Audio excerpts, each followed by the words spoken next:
the quantum-locked human battleship, a force so powerful.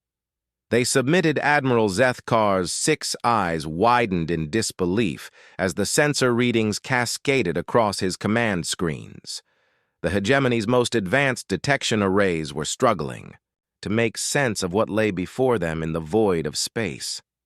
"Impossible," he whispered, his chitinous fingers trembling over the console. "The energy signatures, they're off the scale."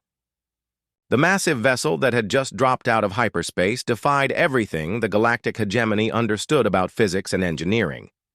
Where their own ships were sleek, efficient constructs of biometal and plasma conduits, this human creation was a brutal monument to industrial might. Nearly 3 kilometers of angular armor plating, bristling with weapon systems that hummed with an energy signature unlike anything in their databases.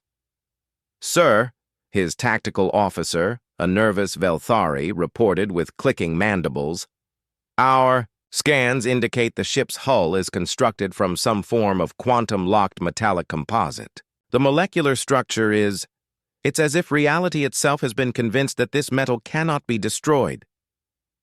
Admiral Zethkar had led the Third Hegemony Fleet for over 2 decades, conquering 17 star systems and subjugating countless species. He had never retreated from a battle, but as he stared at the human battleship UES Retribution, something cold settled in his primary heart. The hegemony had dismissed humanity as another primitive species when they had discovered Earth's location 6 months ago. Their intelligence suggested humans were barely capable of faster-than-light travel, still using crude fusion reactors and kinetic weapons. The plan had been simple: demand submission, harvest their resources, and integrate the survivors into the hegemony's labor force. But this changed everything. "Incoming transmission," the communications officer announced, his voice barely above a whisper. The main screen flickered to life, revealing a human male with graying hair and steel-gray eyes that seemed to pierce through the vacuum of space itself. Captain Marcus Chen of the UES Retribution looked more like a professor than a warrior. But there was something in his expression that made even the battle-hardened hegemony officers shift uncomfortably. "Admiral Zethkar of the Third Hegemony Fleet," Captain Chen began, his voice calm and measured. "I am Captain Marcus Chen. I believe you have something that belongs to us." Zethkar straightened in his command throne, attempting to project the authority that had served him well in countless negotiations. "Human, you are in violation of hegemony space. Your primitive vessel—" "Admiral," Chen interrupted gently, "let me stop you there. 3 days ago, your forces attacked the civilian transport New Horizon in neutral space, killing 3,000 colonists, including children. Among them was my daughter." The screen split, showing tactical readouts of the human ship. Weapon ports were opening along its hull like the eyes of some ancient god awakening from slumber. Energy readings spiked beyond the hegemony's instrument's ability to measure. "The Retribution," Chen continued, "represents humanity's first attempt at quantum warfare technology. Every atom of this ship exists in a state of quantum superposition, simultaneously here and in 17 parallel dimensions. Our weapons don't just fire projectiles, Admiral. They fire possibilities." Zethkar's tactical officer was frantically running calculations, his blue carapace darkening with stress-induced color changes. "Sir, if their claims are accurate, conventional shields would be useless. A quantum-locked projectile would exist in all possible states until the moment of impact, making it impossible to defend against." "You're bluffing," Zethkar snarled, though his confidence was rapidly eroding. "No species has ever achieved stable quantum manipulation on such a scale." Captain Chen smiled, and it was not a pleasant expression. "Admiral, humans have a saying, necessity is the mother of invention. When you murdered our children, you became a necessity we needed to solve." The human captain gestured to something off-screen. "Computer, arm quantum torpedoes.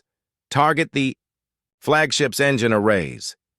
Warning klaxons immediately began wailing throughout the hegemony command ship.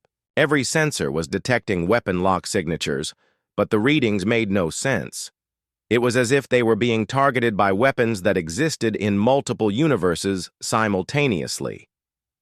"Sir," the sensor operator reported, his voice cracking with panic. "I'm reading torpedo launch, but the projectiles. They're everywhere and nowhere. Our targeting computers can't establish a firing solution because the torpedoes exist in quantum superposition." Admiral Zethkar watched in horror as space itself seemed to ripple around his fleet. The quantum torpedoes weren't just moving through three-dimensional space. They were moving through possibility itself, taking the path that led to certain impact while avoiding the paths that led to interception. "Admiral," Chen's voice cut through the chaos on the bridge, "these torpedoes will impact your engines in 30 seconds. They carry quantum destabilization warheads. When they detonate, they don't just destroy matter, they convince reality that your engines never existed in the first place." The implications hit Zethkar like a physical blow. Not destruction. Erasure from existence itself. "However," Chen continued, "I'm not like you. I don't murder children. Power down your weapons, release the human prisoners you've taken, and withdraw from this sector. You have 15 seconds to decide."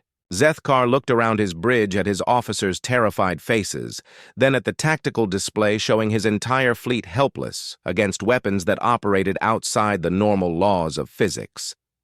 For the first time in his military career, he understood what it meant to be completely, utterly outmatched. "All ships," he commanded, his voice hollow with defeat.